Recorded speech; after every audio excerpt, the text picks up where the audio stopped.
নিজ বাড়িতে ঢুকতে না পেরে গেটের তালা ধরে এভাবেই দাঁড়িয়ে আছেন ৯৮ বছর বয়সী অসহায় বৃদ্ধা বছিরন। অভাবের সংসারে ভিক্ষা করে খাইয়ে এতদিন বড় করেছিলেন ছেলেটিকে, অথচ সেই কিনা মাকে না জানিয়েই পুরো বসত ভিটা বিক্রি করে উঠেছেন শ্বশুর বাড়িতে। আমার মা বাপ নাই, ভাই নাই, বন্ধু নেই, কোনো শরীর নেই, আমি কার কাছে পাবো? টাঙ্গাইলের সখীপুরের বহুরিয়া ইউনিয়নের কালোমেঘা এলাকার মৃত খারুদ্দিনের স্ত্রী মোসাম্মত বছিরন। তার বসত ভিটা তারই বড় ছেলে বাসেদ মিয়া একই এলাকার গফুরের কাছে বিক্রি করে দেয়ায় নিজের বসত ভিটায় এখন তালা দিয়েছে ক্রেতা। আর অনেকটা বাস্তুহারা হয়ে পড়েছেন এই শতবর্ষী বৃদ্ধা।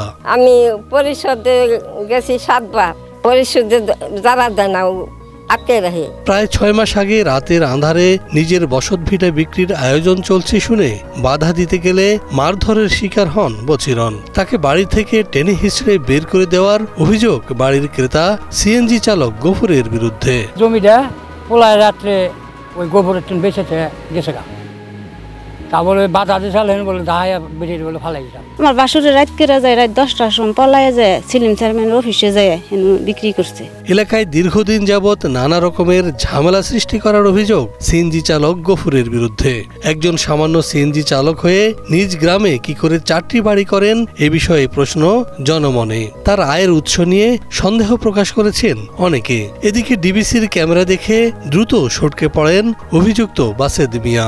এ বিষয়ে তিনি কোনো কথাই বলতে রাজি নন। জমি আমি বিক্রি করছি, কার জমি ছিল? আপনার জমি তো না, আপনার মায়ের জমি তো।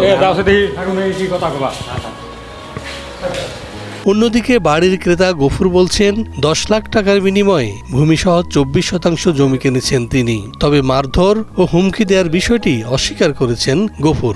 আমরা সীমা দেয় যে এই সীমার মধ্যে তুমি থাকবা। 24% জায়গা, 4 লাখ টাকা ঘর আছে, বারিন্দার সহ 2 লাখ টাকা ঘর, 2টা সাবরা ঘর, একটা টয়লেট আছে, একটা ল্যাব, একটা মডার, মানে চতুর্দিক দিয়ে মনে করেন টিন সেট, টিনের বেড়া, মানে টুকটাক একটা বাড়ি আর কি। জমিটি উদ্ধার করতে স্থানীয় ইউনিয়ন পরিষদ কর্তৃক গ্রাম আদালত বসালেও সেখানে যাননি বছিরনের ছেলে বাসেদ কিংবা জমিটির ক্রেতা গফুর। গ্রাম আদালতে বছিরনের পক্ষে রায় হলেও বিবাদী এই বিচার পাত্তা দিচ্ছে না বলে অভিযোগ করেছেন বহুরিয়া ইউনিয়ন পরিষদের চেয়ারম্যান সরকার নুরি আলম মুক্তা।